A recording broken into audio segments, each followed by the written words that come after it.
Welcome to the Page by Page Book Club. I'm your host, Paige in Print, and I bring you weekly book club meetings wherever you get your podcasts. Hello, and we are so back, y'all. So, fun little fact about this episode. I've actually already done this episode. I've recorded it, and the entire audio was super warped and messed up, and so we're going to give it another go. So, unlike a lot of my episodes where I don't want to say unprepared, but I am more off the cuff, this episode is a little more well thought out because I've already done it. So, with that being said, I'm assuming you read the title, but today's episode, I am giving you book recommendations for every single Taylor Swift album. And yes, you probably guessed it, I did originally record this the week that we found out Taylor brought back her masters. So yeah, a few weeks ago. And I'm just now getting back around to the re-record. Oh my gosh, this is so Taylor Swift coded that I am re-recording this episode. It was fate. It was rare I was there. I remember it. Okay, well, here we are. And boy, oh boy, do I have recommendations for you. I have brought 3 recommendations for every album, and I'm going to say it from the jump. These are purely, strictly vibe-based. Either A, they give me the energy of this album, or B, I feel like one song or the whole album in particular could very much so be used to describe the book as a whole, or like the soundtrack of the book, you know what I'm saying? But this is not by any means scientific or fact-based. It is purely, strictly vibes. So, if there are any that you don't agree with or you want to add to my list, holler. But that's kind of what we're doing today. Okay, I'm assuming most of you know the Taylor Swift lore, but if not, a little quick explanation about all this before we dive in. I promise if you do already know this, I will be brief. I will be quick. So, Taylor Swift had her entire discography sold to someone that was not her, despite her repeatedly requesting and asking to purchase these records and masters. Not only that, but they were sold to like the one person on earth she would never, ever, ever want to have them, i.e. Scooter Braun. Okay, and so thus she decided that she would re-record these albums and re-release them for 2 reasons. A, so that she would actually own one set of masters, and 2, to ultimately devalue the original masters, because if she had her own versions of the masters that people were listening to, the value of the originals would significantly decrease. And they did. And she ended up purchasing them a few weeks ago for only.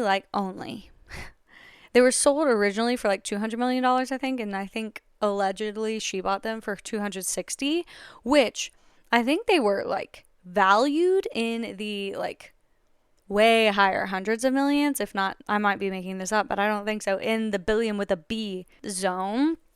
But because of these re-recordings, they were essentially rendered pointless because she re-recorded them. So anyway, that is the lore of the re-recordings in brevity. I am sure that if you look it up on YouTube or TikTok, you will find way more detailed explanations of that. But that is the saga and the drama of Taylor Swift. But now that she owns all of her records, we are going to be breaking them down one by one. And I'm going to be telling you book recommendations for each of them. Okay, we're just going to start at the top and work our way through her discography, starting with Debut.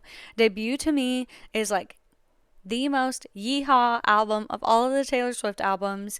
And henceforth, therefore, I have 3 Western cowboy book recommendations for you, and I think that just makes sense. If anything were to be debut coded, it would have to be a small town cowboy romance. Well, maybe not cowboy, like as we've discussed, like he doesn't have to herd cows, but ranch life, you get it. Okay, my first recommendation for Debut is Cash by Jessica Peterson. This is a hate to love small town cowboy romance, and our FMC Molly Luck is big city socialite, and she's coming from Dallas, and she didn't have much of a relationship with her father who owned this ranch, and he ended up unfortunately passing, and she inherited the ranch after his passing. Well, the issue and the drama with that is our MMC Cash was promised the ranch because he's the ranch foreman. And he feels as though everything he's ever worked for is being taken from him. And now he has to work under this, like, to him, city girl daughter who never came to see her father, so on and so forth. And so there's a lot of initial hatred mutually between each of them because he doesn't take her seriously. She has what he wants, and then she's like, I don't like the way you're treating me. So anyway, it's very, I don't know, it's giving debut. Like I said at the top of this episode, it's vibes only. Vibes only. So then, of course, none other than Heartless by Elsie Silver. I just think the single dad nanny of it all, the grumpy sunshine of it all, the fiery FMC, I think Taylor would just appreciate that. Especially like young Taylor Swift writing debut. I just think that it gives such Taylor Swift, capital T, capital S energy. And then last but not least, for the debut era would be Done and Dusted by Lila Sage. A little brother's best friend action. And again, young Taylor Swift writing her debut album. I think brother's best friend would be an intriguing trope for her. I do. She's returning home after years away. It's her brother's best friend who she was kind of like frenemies with growing up. He gave her a hard time. Reformed playboy. Oh, young Taylor would have loved the reformed playboy brother's best friend trope. Come on. I don't know her, but that's my guess. It's also a first book in a series and kind of the starting point of this really beautiful found family. And found family, debut, Taylor Swift, all the above. I think yes. Which sends us straight, dare I say, head first into Fearless. So the Fearless energy that I am bringing to this story is kind of that high school love element to it, right? You belong with me, the actual title track Fearless, like, I don't know. I just really liked the high school early love, first love energy. And so that's kind of where I was drawing from. The first was Easy Out by Ginger Wallace. This is a college baseball romance.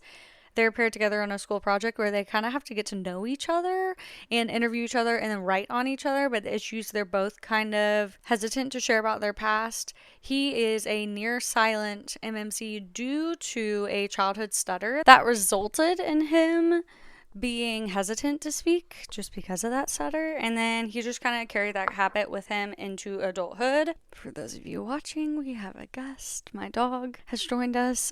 But so yes, he is near silent. She comes from a fairly very difficult background as well and is hesitant to open up about that. It's messy, it's angsty, but also they're both inexperienced. And I would say both each other's first loves, and I think it's beautiful. So I think the angst paired with the mutual first love of it all is what gives it Fearless vibes to me. Next is none other than In a Jam by Kate Canterbury. The reason I feel like In a Jam is so Fearless coded is because of the MMC Noah. He just loved her and pined after her forever. Like, no one's writing, pining, and yearning like Kate Canterbury on a consistent basis. Like, In a Rush, In a Jam, both of them were just such like top tier yearning. They were high school friends. He was like absolutely in love with her, but he was kind of like more shy in high school and she was pretty popular, but they were still really good friends. And she's back in town years and years later and has to get married in this like marriage of convenience to inherit her grandmother's tulip farm. And he offers to do it. He's also a single guardian. He's shy, but you do not understand how much he loves her until you like understand how much he loves her. And it is just jaw-dropping. It's jaw-dropping and it's giving Fearless. And then my last book recommendation for Fearless is Daydream by Hannah Grace. Another kind of like innocent love, very firstborn daughter coded. That's a big driving factor and element for the FMC in the story. College hockey, both of them kind of learning what it looks like to be in a relationship long term and fake dating and just like really sweet first love energy. I think that is why those are my recommendations for Fearless. We digress. Speak Now. Speak Now was just very, very, very clear for me. All of these recommendations just so clearly are Speak Now coded, in my opinion. These are the ones I am like the most confident in. Okay, so first and foremost, nobody has ever been, nor will anyone ever be, as Speak Now coded as Leo Graham is Speak Now coded. Like, I just feel like he is such a Speak Now guy. And I mean, he shows up in town on the day she's getting married. I hear the preacher say, "Speak now and forever hold your peace." That's Leo Graham. Like, come on. And then all the other elements of that album. This is a second chance, dual timeline, runaway bride, pro surfer romance, small town, California, high angst. I mean, what more could you possibly want from a Speak Now recommendation? I don't know. And then there's Sable Peak, which is a she falls first, he falls harder. Single dad. She has like a very, very difficult past. I always recommend read Crimson River before you read Sable Peak. It just provides some extremely important context to the FMC's character that makes the Speak Now-ness of it far more evident. And I just reread this one, so I'm just like, it's prime on my mind. Like, there's this big moment at the end of part 1. I don't want to say exactly what chapter in case that's not your vibe, but she embodies Speak Now. And it's stunning and it's heartbreaking and it's beautiful and I love it. So that's Sable Peak. And then What Saves Us by Maggie Gates, kind of the opposite. He falls first.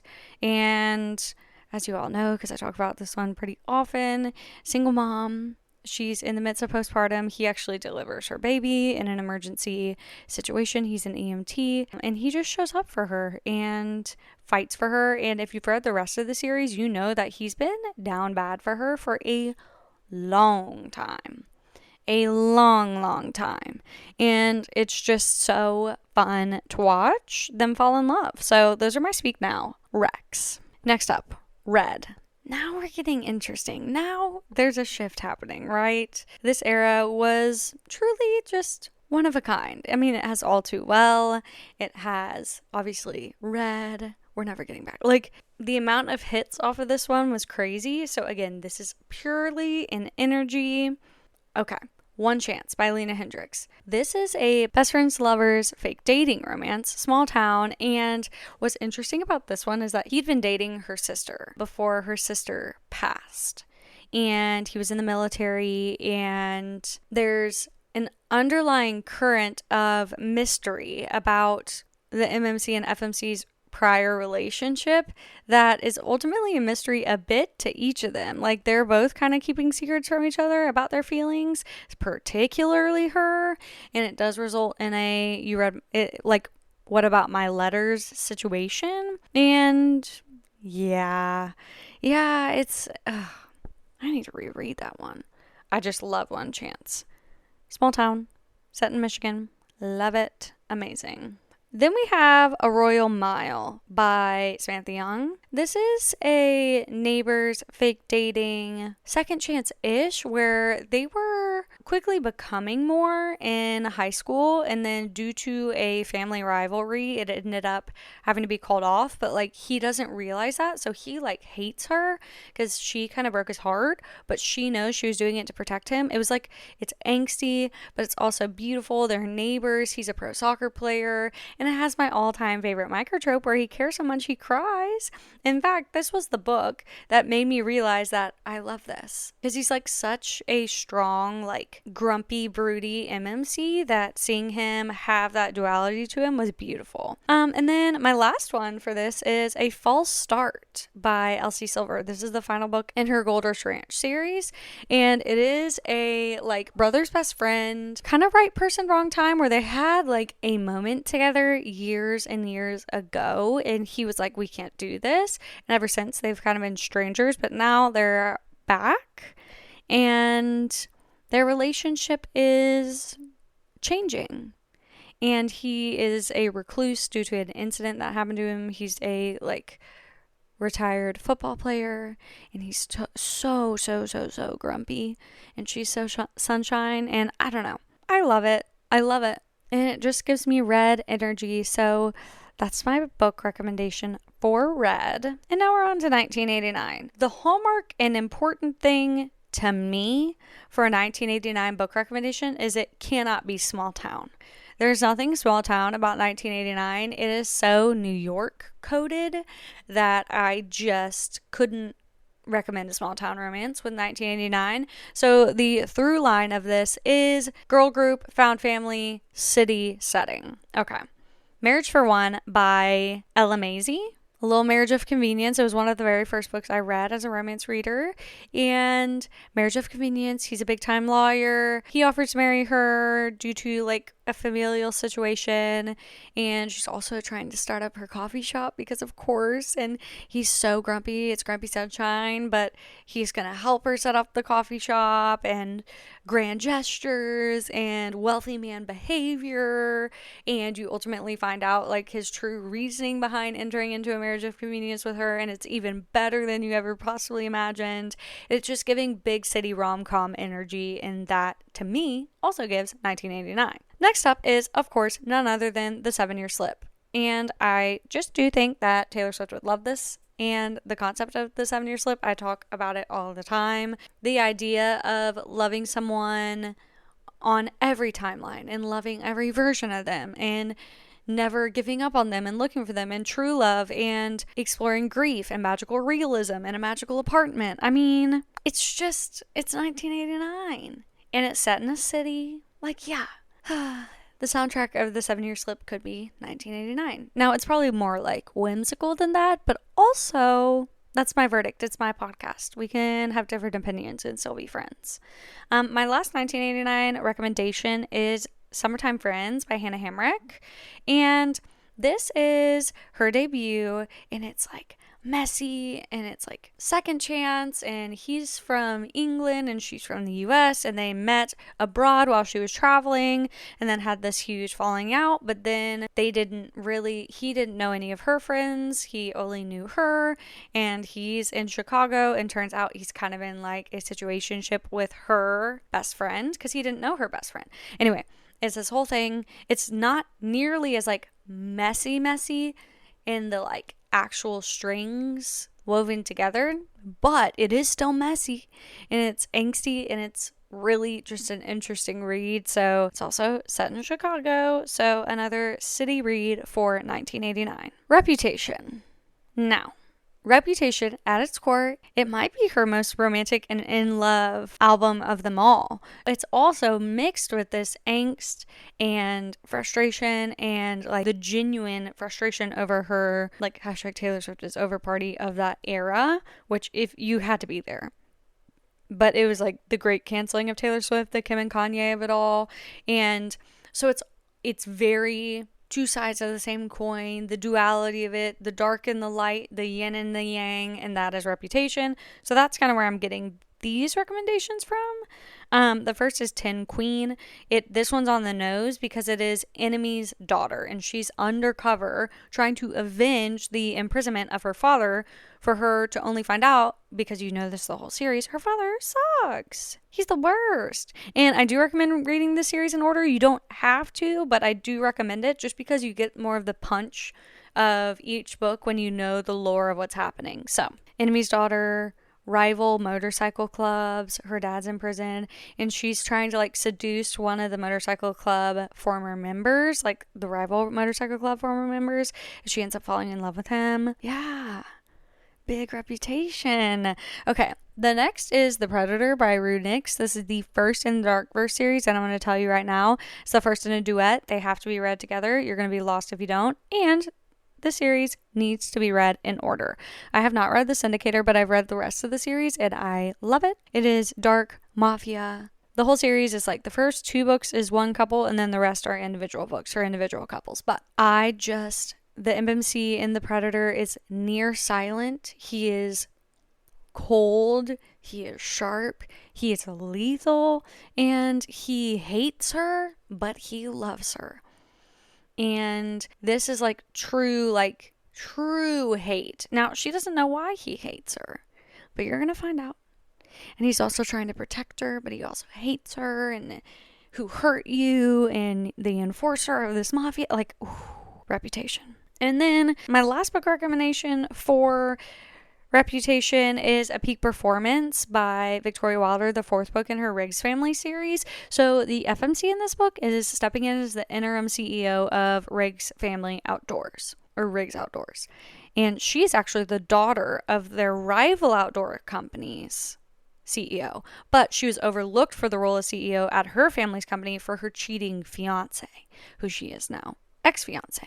And so Mr. Riggs, like Father Riggs, the patriarch of the family, offers her this interim CEO role because his son, who's supposed to step up and take the role, is being really immature and just frankly not ready for that much responsibility.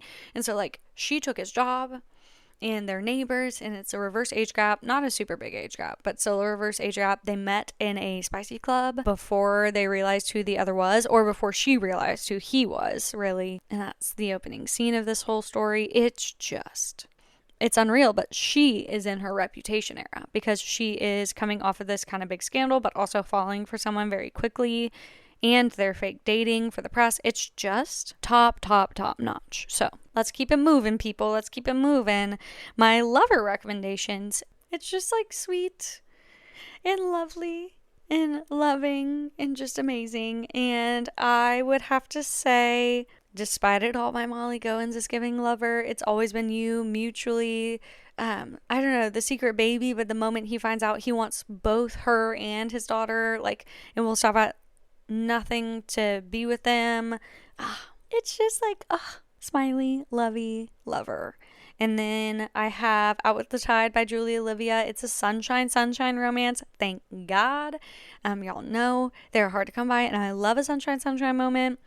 Roommates, only one bed in this apartment, which is like a fun take on the only one bed trope, I think. Small town on the coast of Maine. He is kind of a himbo type character, but is like deeply insecure about his intelligence, and he is very intelligent, and people just have made him feel like he's not, and it's just, I love it, and it just gives lover to me. And then I have Holding the Reins by Paisley Hope, brother's best friend, cowboy, he's also a retired hockey player, workplace, and it just gives lover energy to me. He's a lover boy, she's a lover girl, what can we say?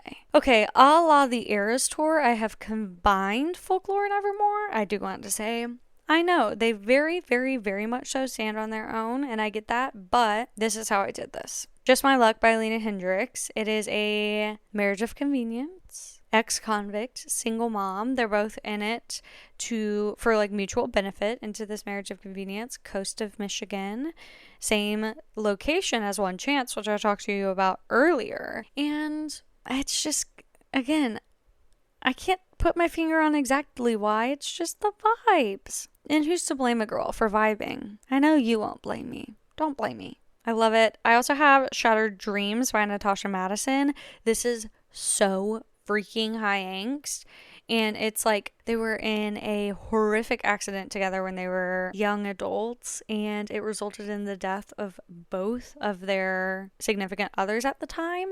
Her boyfriend was the driver, and he blames the FMC for the death of his girlfriend at the time, but it's also so high angst, such big feelings, and it just feels like a tale that Taylor would write about on these albums. It just does. It's eerie, it's crazy. And Finding Haze by Laura Pavlov. This is a firefighter marriage of convenience second chance romance. They were childhood friends, and she left in the night, and they were just both hurt by the way their friendship ended, but she's back in town, has to be married to inherit this home because of course she does, and he steps up to do it, and they rekindle their love for each other, and it's on the coast, and it's giving Folklore Evermore. And then honorable mention, I have not read them yet, but they're sitting on my Kindle and I am so afraid, is Reckless Roses and Vice and Violet, because if you go back and listen to the Sarah A. Bailey episode of this podcast, she shares that the love triangle in Folklore inspired some of the happenings in Reckless Roses and Vice and Violet, and if you know, you know. Now, I do want to say Reckless Roses and Vice and Violet is not a love triangle. Just want to make that clear. But you'll see what I mean when you read it. You'll get it. Okay, 2 more. Midnights. I'm a Midnights girl. I love Midnights. I just think it's so fun. And these are a little on the nose, okay? And the first was A Court of Mist and Fury. Because, well, the Night Court. And that's all I really need to say about that. I just think Midnight's is giving ACOTAR, A Court of Mist and Fury, so on and so forth. And I will just keep moving. My next recommendation is My Dark Desire by L.J. Shannon Parker S. Huntington. It is a true Cinderella retelling, and it's just, I think the midnight element of the Cinderella story really kicks here and is important, and it's odd and quirky and different, and the audio is phenomenal, and like it legitimately is a Cinderella retelling, like with the shoe and her having to be the maid, but he's also an inexperienced billionaire, but he's also like the most eligible bachelor on the planet apparently, and he's inexperienced, and so he's like trying to get lessons from her. It's giving Midnights. And then I have Fall With Me by Becca Mack, and my reasoning here is because the Northern Lights and nighttime and stargazing and all of those things are such a significant part of their story and their love story that it's Midnight's coded. He's a hockey player. They're roommates because okay, I'm gonna pause. Let's go back. They were next door to each other in like bungalows on vacation. She was on her honeymoon alone because her wedding got called off. And he was there on vacation with this girl from his gym, and he forgot the girl's name, and the girl was mad, and so she left. So it ended up that the MNC and the FMC had an evening together on this last night of vacation. She left him there, and he was like, what? I never get left. So then, as it turns out, she's the new team photographer for his hockey team. So she moves to town, but her apartment floods. And then he's like, you can just stay with me. And so it's like roommates to lovers, workplace forbidden. She's healing from her past. He is healing from a very dark past. He like feels temporary to people. Like it's such an interesting dynamic of a character on his part, but also so beautiful. Like I love his character depth, and their thing together is she loves the Northern Lights, she loves stargazing, she loves her telescope, and it's beautiful. Those are my Midnight's recommendations. And then we have Tortured Poets Department. The first is Love Redesigned by Lauren Asher, and I just love this book. And it's rivals to lovers, but like the type of rivals to lovers where he's been obsessed with her the whole time. Yeah, give it to me now. I love those. I just love it. I love it. Like the big reveal of just how obsessed he is with her, like it still makes me giggle. It's narrated in duet if you're an audiobook person. They were never together, but they, I think, also have always like felt strong feelings towards each other, whether or not it had been love. And I think that gives the Tortured Poets element to it. Then I have Moonlight on Nightingale Way, specifically the FMC in this book. It's the last book in the On Dublin Street series. He's an ex-convict. She's a super, super prim and proper book editor, and she ends up helping him with this situation he finds himself in that he just feels he cannot handle on its own, and she steps up for him, and they don't really know each other other than being neighbors and kind of bothering each other as neighbors. And I just think she is very Tortured Poets coded as a book editor, being very prim and proper, looking for love. Her relationship with her parents, all of it. And then I have Fractured Sky, Catherine Cowles, for no other reason than just the energy. They're both kind of social outcasts, whether of their own making or by circumstance. I think both play a role, and they find friendship, and they find solace, and then they find more, and it's just beautiful and complicated, poetic, and I just love it. So it's like, what does it look like when two broken people heal each other? And I just think that that's very poetic and Tortured Poets-esque. So those, my friends, are my book recommendations for every current Taylor Swift album in celebration of Taylor Swift owning her masters.